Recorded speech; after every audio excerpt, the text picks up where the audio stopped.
This is ILTV on the hour, bringing you the biggest stories from Israel and the Middle East in just 5 minutes. I'm Shosh Bedrosian, and today is day 640 of the war in Gaza. Let's get into all the top headlines at this hour. We begin this newscast with the intense air campaign the Air Force conducted overnight in Yemen, pounding Houthi-controlled port targets. Now, the strikes were carried out by 20 fighter jets who dropped more than 50 munitions in this attack. They say the targets were on 3 ports and a power station. The IDF says the infrastructure was used by the terror group to transfer weapons from the Iranian regime. They also say the Houthis used the ports to conduct terrorist activity against passing vessels and maritime commerce ships.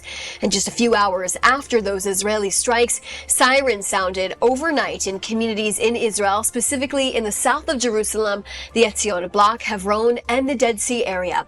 A warning of incoming missiles was sent to a wider area, including much of Jerusalem, like we said, and the IDF confirms the Houthis fired 2 missiles from Yemen, and attempts were made to shoot them down.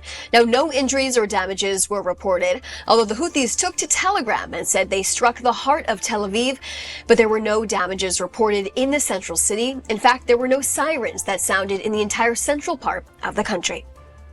And Prime Minister Netanyahu is officially in Washington, D.C., as mounting pressure continues to grow for him to secure a hostage and ceasefire deal with Hamas. Ahead of this meeting with President Trump today, the Prime Minister landed at Andrews Air Force Base and stayed at Blair House overnight.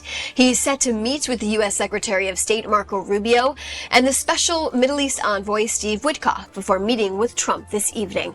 President Trump gave cautious optimism this weekend about a potential incoming deal. Let's take a listen to what he had to say. They said they gave me a positive response. Well, that's good. I mean, I've heard that, but they haven't briefed me on it yet. I think they're going to be positive about it. We have to get it over with. There could be a Gaza deal next week. Yeah. How optimistic are you? I'm very optimistic, but look, it changes from day to day. Yeah, you can hear that cautious optimism. Of course, he says everything changes pretty much day to day when it comes to these negotiations. We know right now, although the changes Hamas is seeking are, quote, unacceptable to Netanyahu, he's still sent a team of negotiators that are right now in Doha, Qatar for talks, with the first round of indirect talks between Israel and Hamas in Qatar being deemed as, quote, inconclusive, according to reports by Axios. They also say the majority of the conversation focused on the mechanism of humanitarian aid inside of Gaza. According to reports, one of the sticking points Hamas is fighting to get rid of is the American and Israeli-backed Gaza Humanitarian Foundation.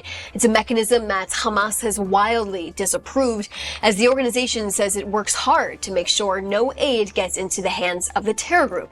The deal is reportedly seeking a 60-day ceasefire with the release of 10 living and 18 dead hostages in exchange for Palestinian prisoners. The releases would happen in 5 different phases within the 60 days, according to reports.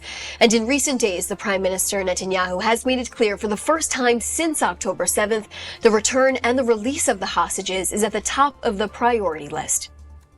And turning to Gaza, a senior Hamas official admits to the BBC that the group's control over the Gaza Strip has completely collapsed, losing control of around 80% of the enclave. They say with nothing left of its military infrastructure.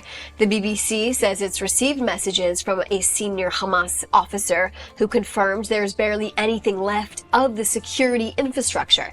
They say about 95% of the leadership are actually in fact dead. Like we said, we are continuing to follow all of the updates here on ILTV on the hour, specifically following Netanyahu's journey, his trip, his historic, unprecedented trip to Washington, D.C., the third one he's made since President Trump took office back in January. He is set to be meeting him later tonight on topics to discuss the possible ceasefire and hostage deal in Gaza, in addition to the current ceasefire that is in place and established with Iran. That's the latest on ILTV on the hour. Stay tuned for more.